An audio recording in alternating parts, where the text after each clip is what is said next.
of warfare looks far less like it has in the past. We're talking about cyber warfare, we're talking about cutting edge AI being used against competitors. The next few years, it is imperative for the US to develop their military technology to the extent that they never have before. I'm going to do 4 things in this speech. Firstly, on setup and characterization. Secondly, on why companies are able to do this development well. Thirdly, on why this drastically improves military outcomes. And lastly, on civilian outcomes. Let's talk setup and characterization. How are we going to do this? Firstly, under no circumstances are these going to be public patents, but these are going to be shared with companies whilst remaining very, very intensely secret. Secondly, when we say competitors, we mean firms. These are all going to be inside the US. And thirdly, we force them into secrecy by doing things like security clearances and threatening them with espionage charges if they go against this. So the second question then is, what type of technology are we talking?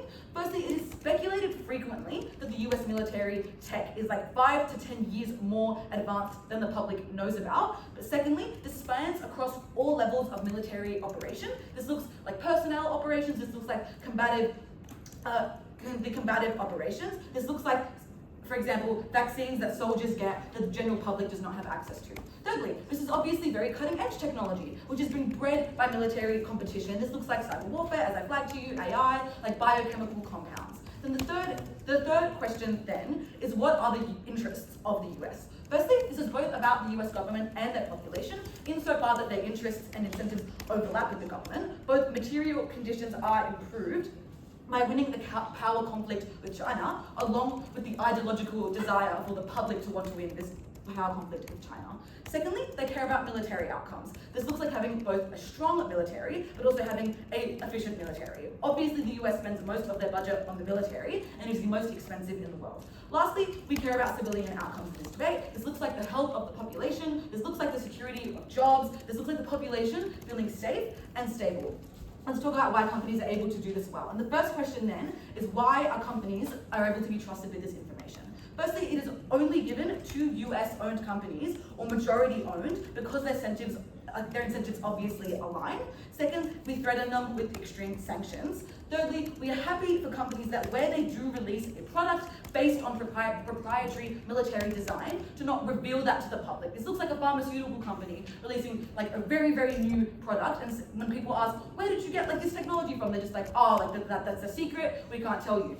Secondly, what's the second question? Why can companies innovate well? Firstly, because there's just competition now. We are happy to give 2 or more firms access to the same technological design and tell them to compete. Secondly, then, companies have good production and distribution supply because that is their prerogative, opposed to the military that has much more diffuse interests. And thirdly, companies can specialize, unlike the military. This looks like pharmaceutical companies get access to drug technology. This looks like AI given to companies that are interested in cybersecurity. So at the end of that, companies can be trusted. There's competition to develop this technology, and the military, comparatively, has 0 competition and far more diffuse interests than companies who are able to innovate and able to specialize. Let's talk about military outcomes. The reason that this argument is important is because the military has a total monopoly on tech when welfare is developing fast, and even with experts in any area working on it, is not developing fast enough. Unlike China, the US's direct competitor who has a control over private companies and work much closely in collaboration to them to get that technology coming out far faster than the US is able to. So what are the mechanisms here? Firstly, we are able to innovate technology much faster. This is because we have good competition. There is lots of and there also is lots of technology that is relevant to the public. So there is a monetary incentive now for companies to develop this fast. The impact then is, rather than like lagging behind weeks, months, or years in the military, which is enough time to lag behind in the current war and in the future of conditions of warfare, companies can develop this very, very quickly. Secondly, this reduces the cost of the US military a lot. As I flagged in my introduction, it has a stranglehold on the US budget, and they can no longer have a monopoly on these techs, and that means that they don't have to spend as much on in the budget. And secondly, this obviously reduces the cost of tech innovation because it's now spread across companies rather than left just to the military. So, secondly, the other team may ask why the military could not just do this themselves. A few things.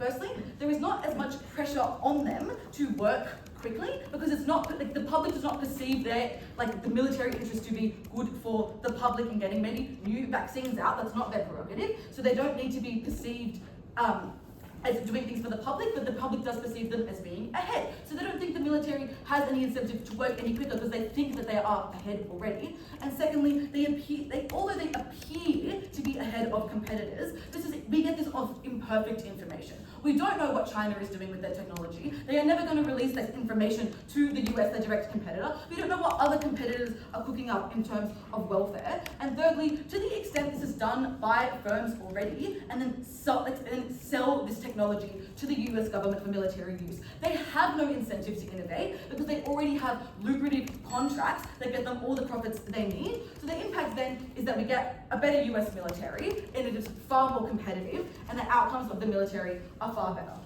Let's talk about civilian outcomes then.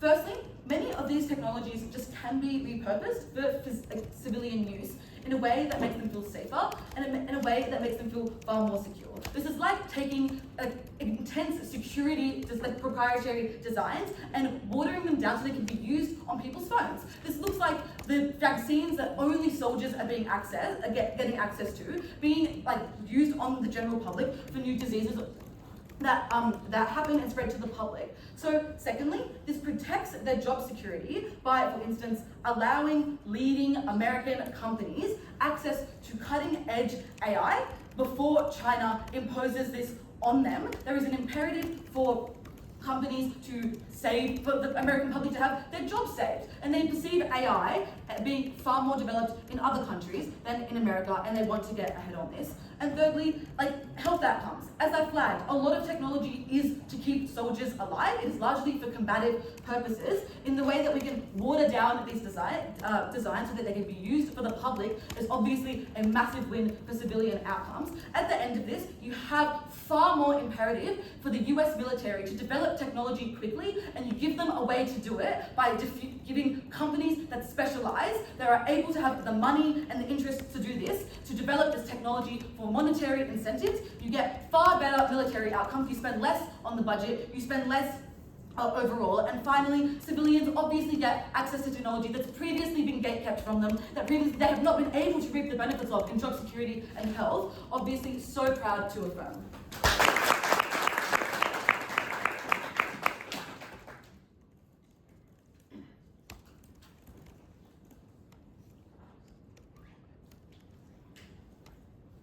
I'd like to thank the first affirmative for that speech. Now invite the first negative speaker. Hear, hear.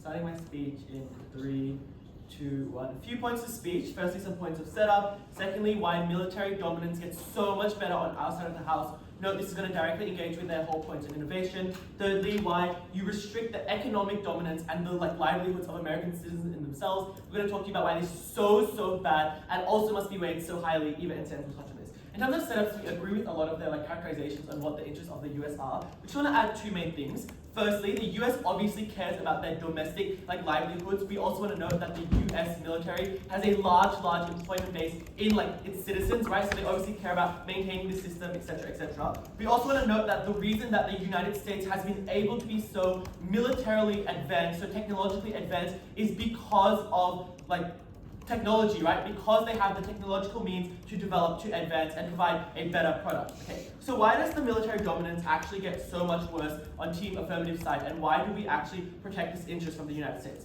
To begin with framing though, we want to note that all branches of military rely on these private corporations to provide tools of war, right? Regardless of the fact that there's innovation or not, the US military will always buy from US corporations. We also want to note that the corporation's main incentive is always profits. It's money, and it's maximizing their ability to appeal to the US government for their technological advancements, which they usually own exclusively. we want to note, for example, under status quo, you allow for corporations to compete on technological stealth, or AI, where you have one big firm providing one alternative and you have a different firm providing a different, right? So these corporations want to make profit. So why does this affect private companies, which will then affect their ability to innovate? We say that when you ban for these corporations to own the technology that they have developed exclusively, you quite literally restrict the ability for these firms to profit and maximize the money they are making from it, as in they now have other firms who are able to just copy their thing, which I'll explain more later why smaller firms copying bigger firms is likely to happen. But quite literally when you restrict these big firms from selling their product, which they develop, they are quite literally less inclined to continue to innovate, right? We said that there's no incentive to go through innovation as they won't have that exclusive ownership to the text. We also want to note that when there are when you innovate, there is a high R&D. Sorry, I don't know what that means. But I know what it means. I don't know how to explain it to you if you don't know what that's literally that means. But what this actually means is no one wants to innovate, right? Because when you're spending so much money and you come up with that initial amazing stealth technology or AI technology or whatever, you're likely to have that technology or that discovery copied by a smaller corporation, meaning that as a big corporation, you're very unlikely to want to make that development in itself because you're already ahead of these smaller corporations. But when you're these medium to small scale corporations, why the hell would you spend an insane amount of money when you can just look at this information which they characterize as being shared to among other firms? Okay, thirdly, why we're going to talk about why the amount that the US government can pay is not actually going to make up and incentivize them to innovate. We want to say that firstly, the amount the US can pay is already calm, right? The US has a set military budget and they already spend an insane amount of money on the military. First thing to note here is the fact that regardless of this law or innovation or whatnot, the US government will always need the technology, they will always need the guns, they will always need the tanks or whatnot. But what you now add on the US government is a burden to now pay out these corporations and give them some compensation to share that information. We say two things on this point. Firstly, the amount the US government can pay in itself will actually never be enough or never actually truly compensate for what these military firms could have made in the first place. But secondly, we say that there is no need to innovate because of the fact that those profits are harmed. So then why is it likely for these smaller corporations to copy, and why you allow for these smaller corporations to piggyback and then copy the technology advancements that are made? We say that firstly, when you have access to the tech from the bigger corporations, from more established corporations, medium to smaller scale industries, medium to small scale businesses are likely to just use it as a way to get ahead, right? In terms of bigger corporations already having a dominance on the field, at status quo, what we are sort of defending is the fact that these smaller to medium scale corporations need to innovate, they need to work harder and harder and to develop their own exclusive technology in order to get ahead or at least compete with these big firms. But when you allow these smaller to medium corporations to just copy the tech, they're not going to innovate because of the fact of that, right? So what are the harms of this? There are three main harms.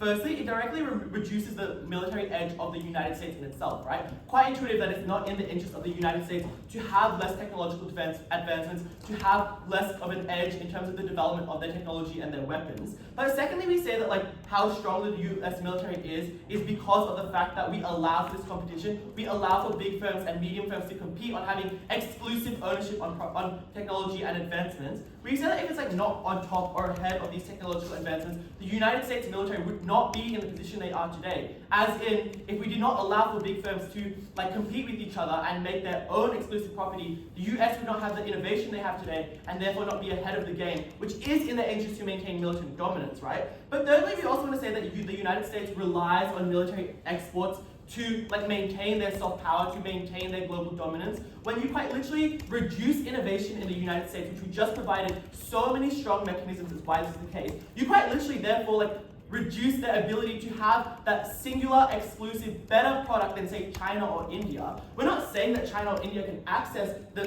technology because they've characterized why, but what we're telling you instead is the fact that China and India will still innovate and will still innovate, whereas in the United States, this profit the profit taken away will stop them from innovating, meaning other countries can probably get ahead, meaning they can offer better weapons, they can offer or even weapons on par with the United States, which in itself is so harmful for the United States, something which the United States as an actor must weigh so highly. Okay, so why does this restrict the economic dominance of the United States? There are two main things of this. Firstly, we're going to talk about the workforce of the United States. Secondly, we're going to talk about exports and why this export is so harmful for the economy of the United States. So we want to talk firstly though that the reduction of profitability from these exclusive ownerships of these weapons, of this technology, of this information will then lead to higher unemployment. Why is this true? Firstly, we say that you have a reduced workload. You need less engineers, you need less technicians, you need less people in general to develop technology. You need, especially in these smaller to medium scale like firms, you have less people that you need to hire to get through. Because of the fact that A, if you're still innovating, you don't need to do it to the same extent or same speed as you otherwise would have, but more likely, you're just not going to need people to innovate in the first place. So you're not going to hire these technicians, you're not going to hire these electricians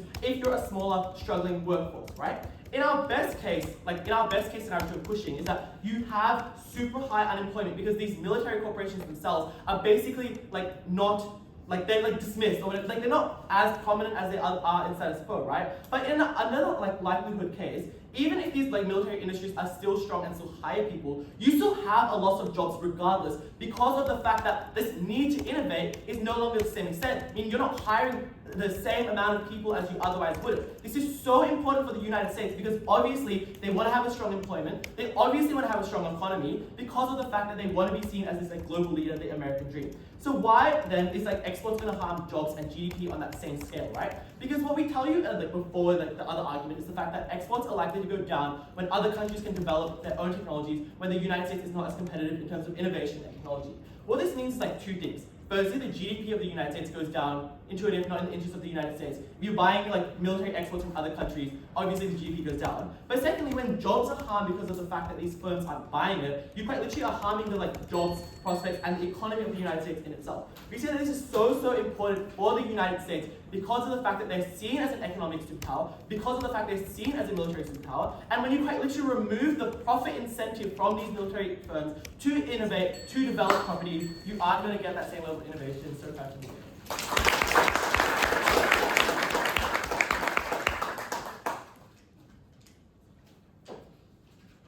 Alright, I'd like to thank the first negative for that speech. Now invite the second affirmative speaker. Here.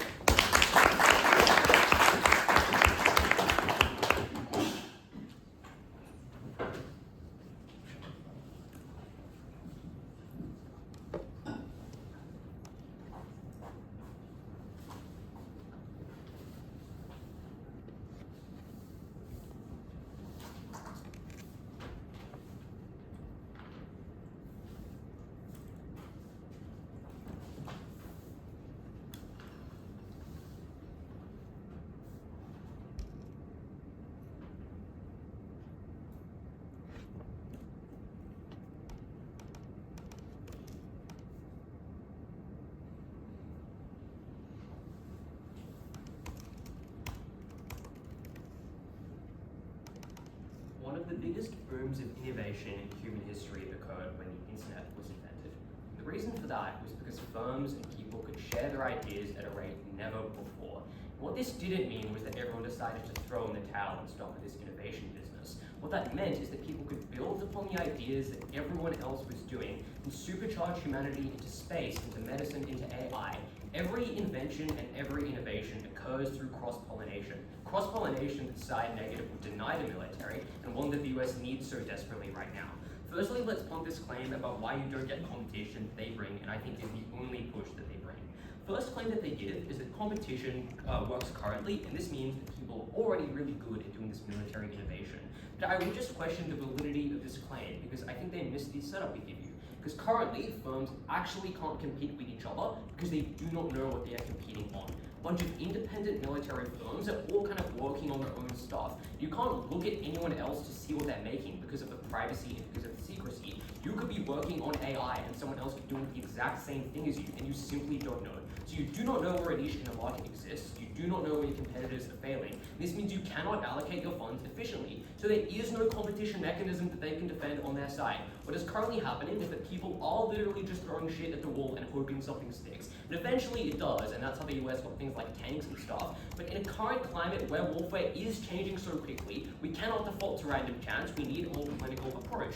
The second push they give you is that this reduces innovation because now the biggest firms have no incentive to innovate. I'll do this push kind of substantially a little bit later, but first let's just look at that worst case possible. That is, there is no more innovation and everyone just gives up. We just explain to you that that isn't the harm that they think it is, right?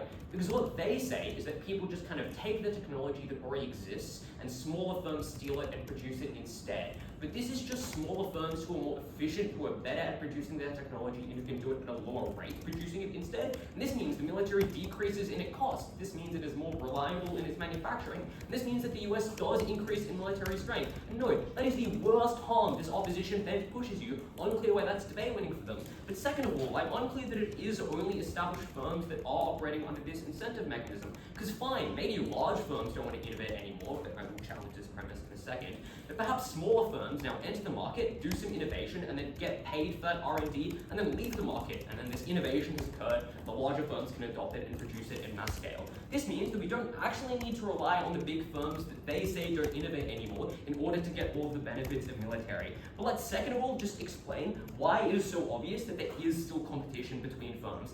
First is the intuition pump that is just brought to you by First Negative, because their threat is just like, what if America gets outcompeted by like Russia and China, two countries who famously have state-controlled economies, who do in fact allow the sharing of military secrets between those private firms. And so if they're afraid of getting outcompeted by those guys, like that's the model we're adopting. So I'm unclear why that is even possible. But let's deal with this on a structural basis. A few reasons why firms still compete. First, you still get the benefit of financial compensation. If you read the words in the topic, the government compensates you for R&D. Like you get that money back, you still get that benefit. They say something like you can't possibly compensate the firms for this cost, as if there's some sentimental value attached to it. But I just think you can. You can say this is the amount of dollars we spent on this, and the firm kind of hands you, and the government kind of hands you a paycheck. Therefore, people do still want to innovate. But second of all, you can actually just get future profit because you signal to every other firm in the market as well as the government that you are an expert firm. This means firms want to collaborate with you in the future because you've shown your ability to innovate. This means governments are more likely to contract you because you've shown you're a valuable business. It means you get the advantage of being the first person people look to when they need future technology. There's a huge kind of rep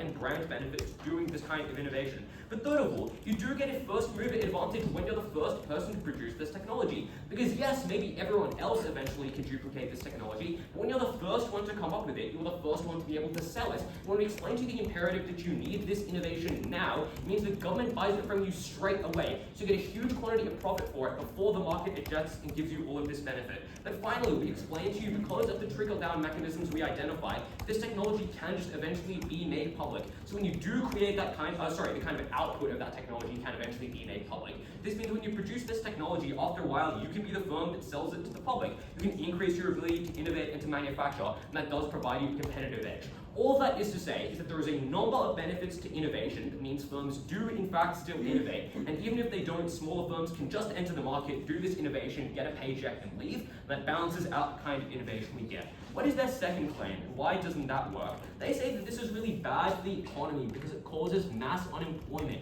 Now, reasoning here is that maybe the military engineers now are out of the job and they have nothing else to do. The question is why? These are the most skilled people in the US, the highest level of expertise. They've probably been university educated for many years. They've been employed by the militaries from very prestigious firms. These people can just find other jobs. I'm unclear why there's a crunch on firms wanting people to innovate, to produce technology, to produce medicine, to produce clothing, to produce AI. These are very valuable skills, so I don't think these people actually get unemployed. But second of all, we can weigh this off by identifying how hugely expensive and bad for the economy it is when the US is allowing this kind of isolation of competition. Why is this the case? First, when you have no sharing of ideas, you get duplication of production, which is wildly expensive. This is just saying that when firms don't know what each other are working on, it means people invest in the same kind of ideas, and when one firm produces it first and the other one can't, they lose all of that sunk capital. This is really bad because you divert a huge quantity of expertise and very smart individuals who could otherwise do other stuff to something that doesn't eventually produce utility. It means, second of all, firms that invested a bunch of money into that technology lose out when they just get outcompeted because they didn't know that other innovation was existing. And this means you sink huge amounts of money into a very large hole, which is a very bad for the economy. But third of all, it means the government is subsidizing a bunch of firms that are just working on something that eventually doesn't need to be worked on because you didn't know that all these firms are doing similar things. All that this means is that you waste huge quantities of money when you duplicate the amount of effort you put into innovation. But second of all, we explain to you you lose the value of all the innovation that occurs when you share ideas. Because when people first of all identify that there's a better way of manufacturing a new kind of drug and share that with all the other firms in the market, everyone can use that manufacturing process. That means that all of those inputs become cheaper. When you discover a new process to manufacture AI, or you get to discover a more efficient way of doing production, everyone can use that more efficient method, which means costs do plummet. And the reason that that is so important is because, as they correctly identify, the US government spends quite a large quantity of money on the military. So when we explain to you that competition reduces costs, the scale of that benefit is immense. This is trillions of dollars that we save on side Affirmative. They cannot get over that benefit. But third of all, we explain to you that occasionally it is wildly expensive because when research firms create a new piece of technology, often these are firms that are ill-suited to manufacturing and distributing that technology. That is, if you have a firm that employs a lot of scientists that is very good at thinking up new ideas, it is unlikely you're also a firm that is very good at sourcing resources, distributing that technology, and ensuring that it is made well. So what this means is that yes, perhaps you get some technology, but it isn't produced and spread well, and it becomes more expensive. And finally, even if it is more expensive, and even if it does cause unemployment, we can very easily trade that off with the untouched benefits we tell you at first. You get benefits to military by not getting outcompeted by Russia and China. You signal the fact that the US is still a superpower. You take the cost of existing spending on technology. You allow yourself to insert yourself in proxy wars in Africa, in Southeast Asia, in Europe. This makes you a superpower for decades to come. We explain to you the benefits to civilians when you get more declassified medicine, when you get better cybersecurity, when even you get better clothing because the military has invested more in it. Clearly we get more innovation, clearly we invest in more technology, such a clear path.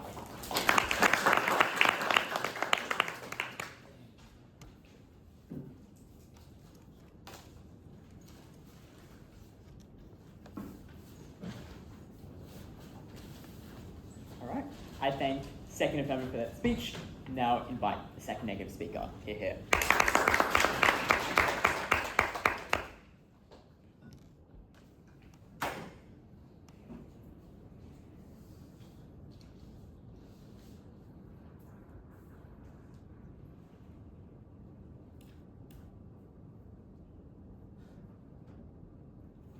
Panel, as a business owner, I have no incentivized to innovate at the point at which I'm not going to make any money off of that innovation.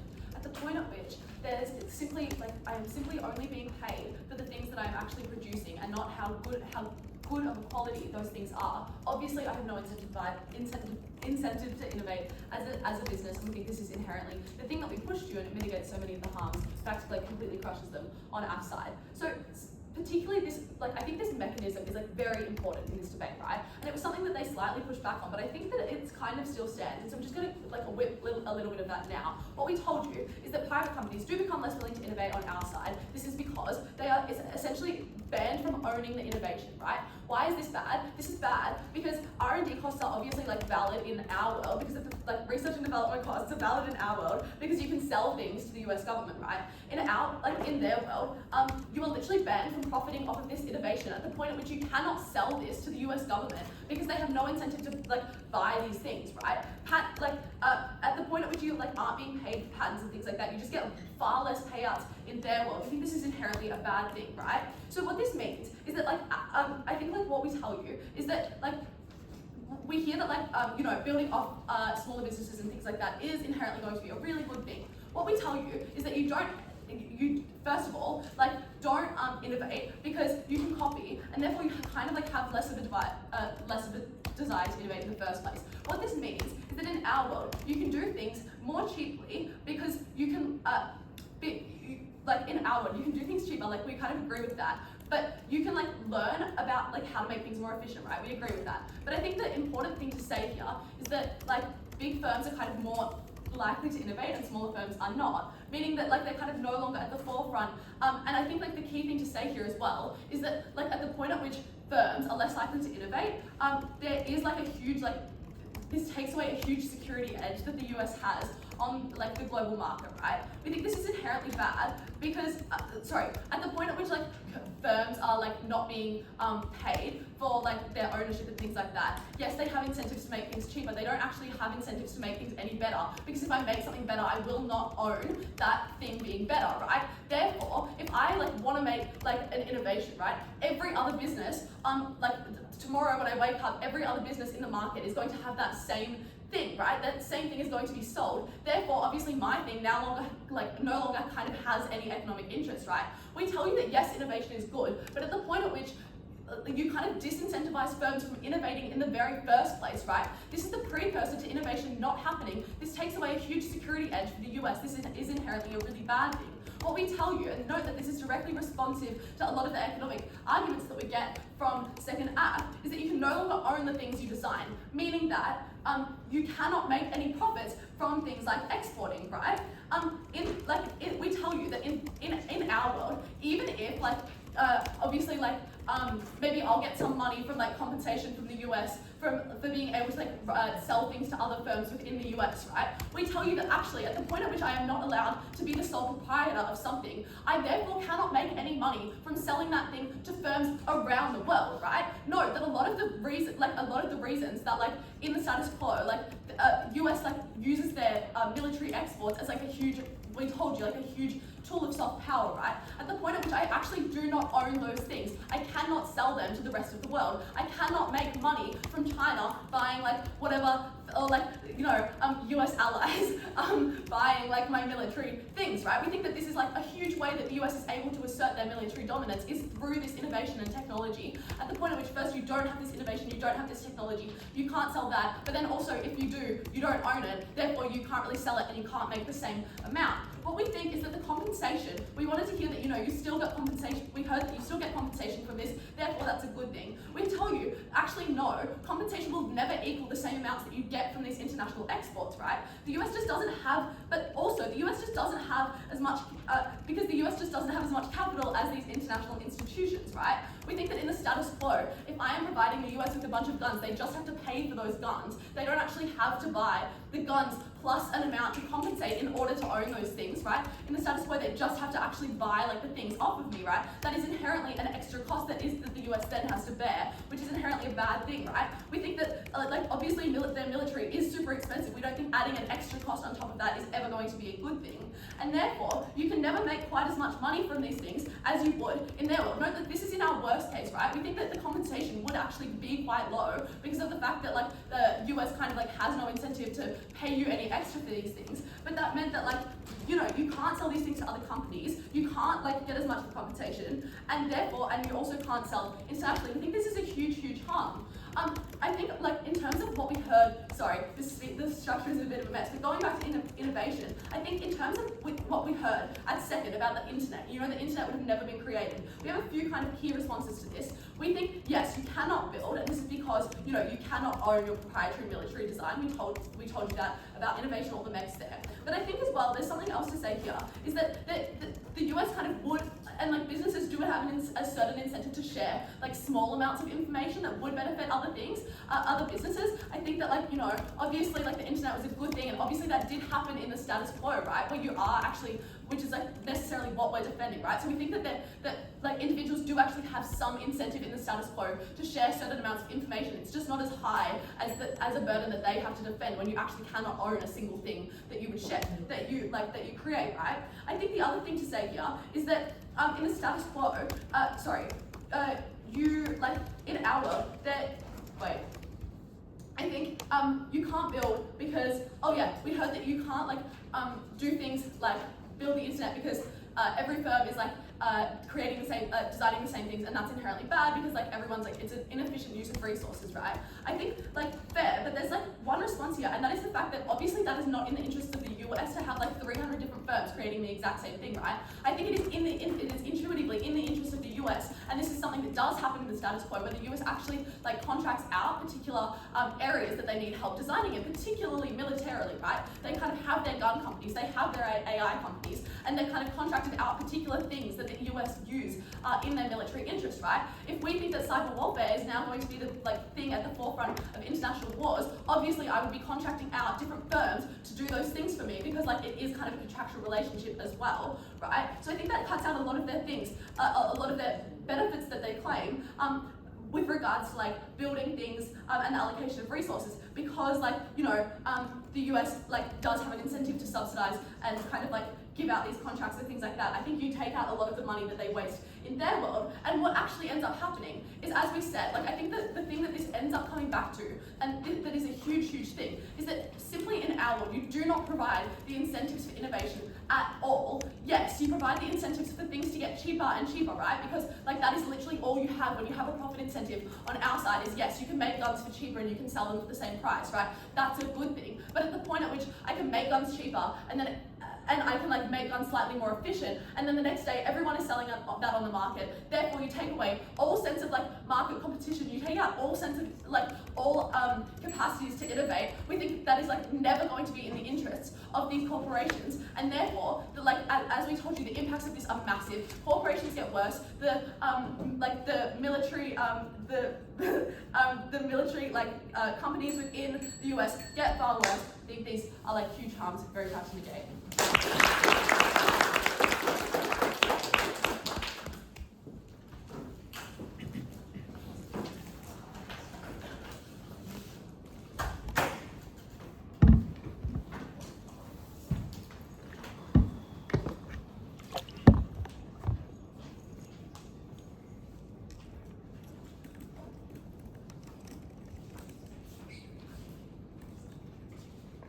All right. I thank second negative for that speech. Invite the third affirmative speaker. Here. In the 21st century, the United States military is a behemoth that is writhing and being crushed under its own weight. And attached to the sides of that behemoth are parasites. These are the parasites that side affirmative describes. The firms that have extremely lucrative, monopolistic contracts with the US military from their ongoing relationship with them, who are stuck in innovative stalemates because they simply do not have the incentive to do so. They do not have people biting at their heels saying that they can do it better if only they had a contract instead. They do not have the pressure of having to openly face a market with what they have produced and open that information to other competitors who can then see if they can do it better. And that is a US military that will lose the conflict of the next century, will lose the conflict of the next 50 years. So the way that I'm going to start this speech, I'm going to ask the question of how wars are going to be fought in our lifetime, in our children's lifetime. I'll then explain why we get better innovation, because that is the only leg that this negative team attempts to stand on. Now lastly, I guess question whether this threatens the dominance of the US. Firstly, how are wars likely to be fought in my lifetime, in yours, in your children's? The first thing to say here is that these wars are fought with precision to a shocking and abominable degree. That is biological and neurological precision with chemical weaponry. It is technological precision on your phones, on your devices, in your bank accounts, listening to you with influence from foreign espionage agents. That is the war of the 21st century. It is AI that will take your job, that will cripple your livelihood, that will influence you in ways that you had no idea was ever going to happen to you. It is fought by weakening governments through election promises and campaigns that were faked with generative AI. That is why the kinds of innovation that we describe on Side Affirmative are so urgent. It is not good enough to keep pace with the current rate of technology. The second way in which wars will be fought in our lifetime is they will be fought in ways that seek to cripple the legs, the arm, the core, and the spine of your opponents. It is no longer about striking military bases. It is about striking civilian populations. It is about striking fear into the hearts of your enemies so that they cripple and bow to you. It is about taking away their jobs and their economic productivity so that they cannot threaten you with sanctions, so that they cannot threaten you with trade. So, at the end of that, look at the way that the United States is behaving now. It is no longer the time to put 800 military bases in your allies across the world. It is the time to open the fucking floodgates and get yourself something better. Get yourself something that means that you stand a chance in the great power conflicts of the 21st century. That is what Side Affirmative delivers. Let's secondly ask the question of whether we get better better innovation and technology.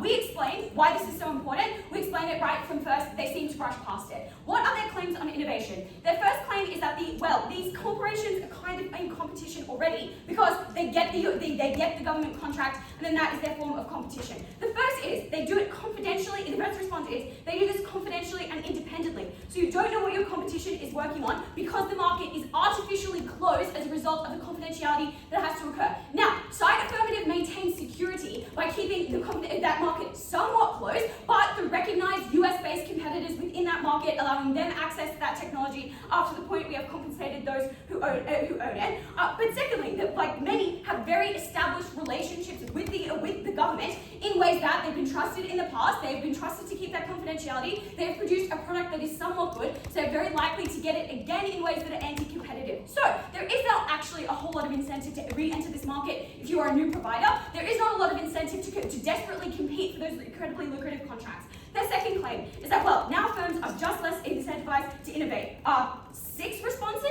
First, we do compensate them, you get a payout, and the United States government, even though we save them a lot of money, still has quite a bit of money in order to pay you out at that point. So if they say our R&D is very expensive, we compensate them for their R&D. Their only response to come back from this is to say, well, it sucks if you have to pay for both the guns and the patent of the people who made the guns. We would say that the United States already has some of its manufacturing capacity for things like guns. This is not a debate about guns, by the way, and that in many instances they are happy to do so, or they're happy to, for instance, have the firm who initially made the IP to then also contract for the weaponry. Also probably a reason that they're incentivized to innovate, because they've demonstrated that they were capable of producing that technology in IP, they're capable of producing that technology in reality. The second thing that we say is that these technology firms actually just have no other buyer. And there's an enormous sunk cost in the way that these firms operate. These guys would actually have to believe that you would just throw in the towel on like a $500 billion corporate value, and you just wouldn't. Even if you couldn't make as much money from that anymore, that is an enormous loss to take that is unlikely to be taken in that sense.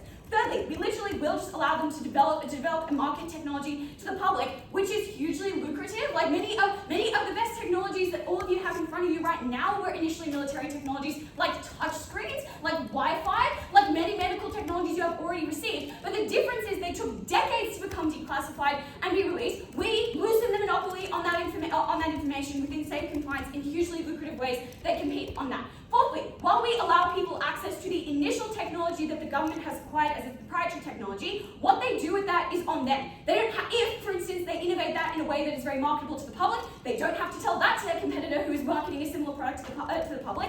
That is fine. That means that they're incentivized to make the best possible version of the technology. So at that point that they see that that's the technology that the government has. The sixth response is to say, what incentive is there to innovate now? After everything I've told you in this speech, after everything that Liv and Lockie told you in their speeches, what is the reason to drive that incremental change, that product that is that much better, that product that is that much more efficient, if you have already got the contract and there's not going to be another one? Their third claim is that, well, you can't sell them to the rest of the world, which is a huge sticking point for these companies and for the United States. One, why could you do this under the status quo? Like, even I'm willing to accept that the China thing was a misspeak, but why could you go and sell it to the United Kingdom? Or why could you go and sell it to Australia if it was United States proprietary military technology without their permission? Because secondly, the way that that technology gets shared is via the United States military, who engage in power sharing with their allies. And thirdly, if this hits the market, it also is still a US technology for civilians, that also helps with power projection, that also helps with innovation. So that is dead in the water. This team is out of this debate.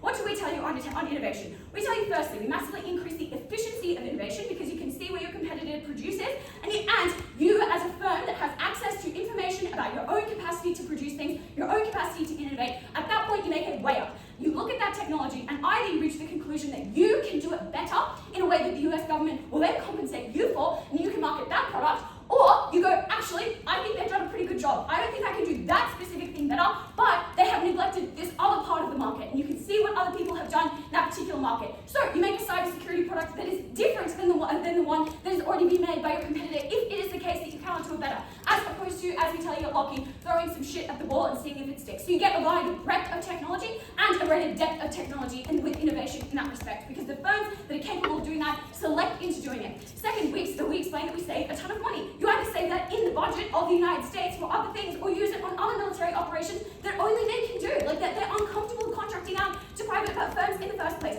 We thirdly allow the vital circulation of innovation to the public, whereas previously it couldn't, because one, only selected firms who were military focused were like the ones who were able to do this technology, so they didn't have the capacity to roll it out to the public. Second, because these firms only needed to cater to the military, so they didn't have an incentive to make that publicly available. Lastly, because we just allow it. We said we allow it, we have fiat. This makes the population better off, which also helps your military outcomes, because it means your people can't be spied on. It means they can't be weaponized with biological warfare.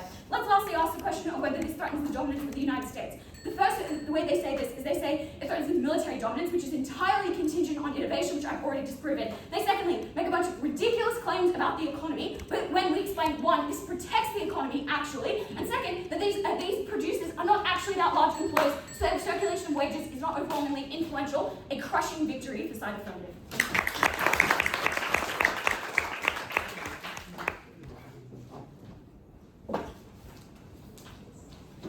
I'd like to thank third affirmative for that speech, and now invite the third negative speaker to conclude this debate. Hear, hear.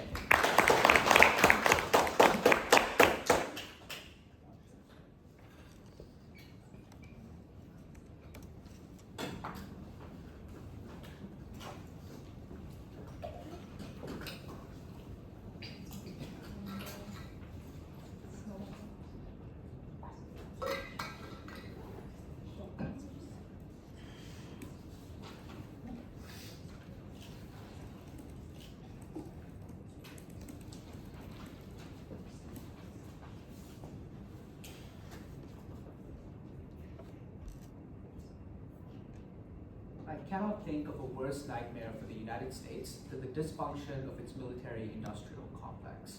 What they say is a parasite to its dominance is actually the cornerstone for its military edge, its foreign policy, its economic juggernaut, because it's literally Lockheed Martin that's given it the F-22, which means it has a 10-year-long advantage on anything that China innovates today or anything that the Russians innovate tomorrow. It's exactly the companies that they call parasites that have put the United States at the top of that pecking order, and it's the dysfunction of that military-industrial complex that will take place in their world that will topple the US dominance altogether. We're incredibly proud to negate that affirming team.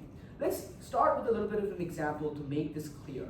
Lockheed Martin makes about $1 trillion from its sales of F-35 aircraft to not just the United States, to every other country that is an ally of the US. What this means is that it's able to justify spending a lot of money developing the F-35 because it can recuperate that cost through profit.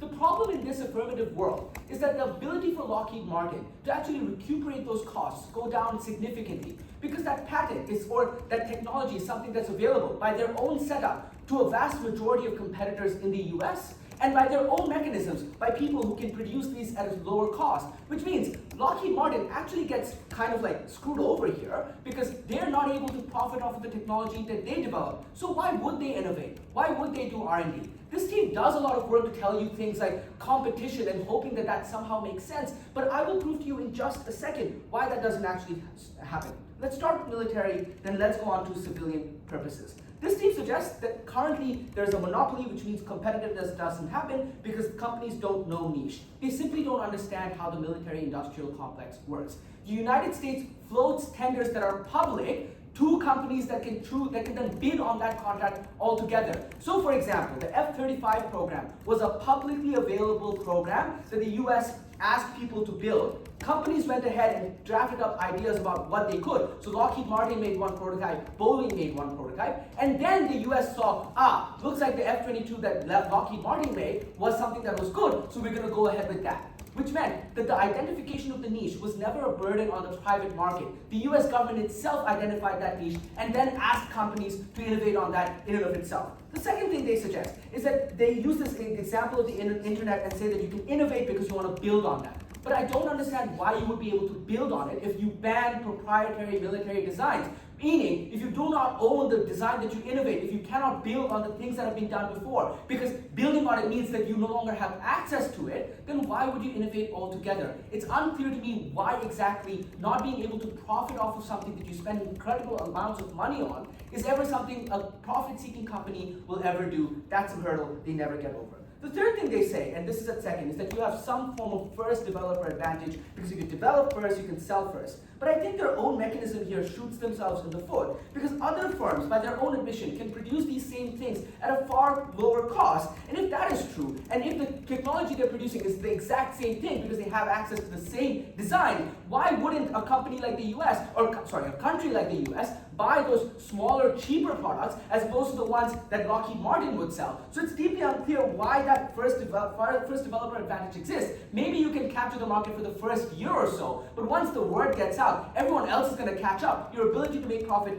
severely diminishes. The second thing they say here is that the small companies can develop and then they can leave. It's incredibly unclear why, given in their setup they mentioned that this will have incredible amounts of secrecy. So anyone who's not part of the military-industrial complex doesn't actually know what's going on. So why would a small company that's not part of the current cohort actually find out what that niche is, enter the market, and actually develop and then leave? Their own setup actually shoots themselves there. And secondly, I just think big companies are far more likely to do it because A, they have the money to spend on R&D. Like doing research on stealth technology is incredibly expensive. Doing research on radar technology is incredibly expensive. They have the money, they have the expertise, and most importantly, they're already part of that inner group that knows what the niche is because by their own mechanism, this is something that's closed off rather than something that's open. So it's incredibly unclear why small companies will come, develop, and leave. This final thing they say is that, so then they launch a few attacks at us about our innovation point. They say, compensation is good enough. But I think we've told you why that compensation isn't good enough. One, because your profit-making ability is diminished as a company like Lockheed Martin because you have more competitors that are selling literally the same fighter planes at a cheaper cost. So obviously your ability to stand out is lowered and your ability as a company to profit off of that is lowered. But secondly, they say, but the US money can just give them extra, the US government can just give them extra money. Bro, these literally can't. These companies make trillions of dollars of profit by selling to like a vast array of countries. I know the United States is rich, but it doesn't have infinite money. It just can't throw money at the problem and hope it solves itself. Not also, on top of all that, the US actually needs to purchase these weapon platforms. So it's unclear to me where it gets that extra money from. I don't understand. But thirdly, they suggest that you can still, there are no other buyers. Obviously, we've already told you there are other countries that you can buy. Thirdly, they say that you can develop the tech because you want to appeal to public companies.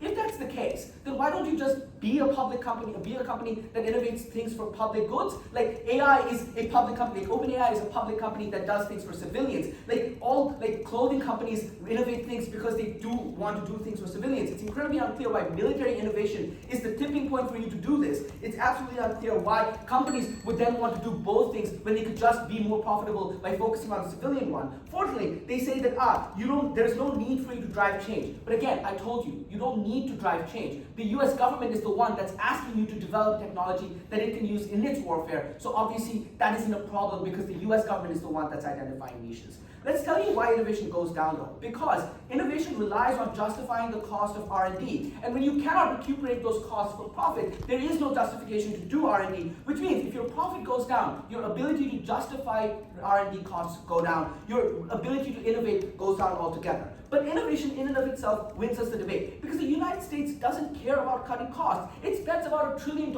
every year on its military. And the reason it does that is because it's happy to spend it insofar as it gets its military edge, because it has adversaries that it needs to fight. China, Russia, and all that like. But secondly, it's a tool of foreign power. It's able to export its military technology to other countries and ensure their dominance, which means that it controls to be at the top of the food chain when it comes to the global order.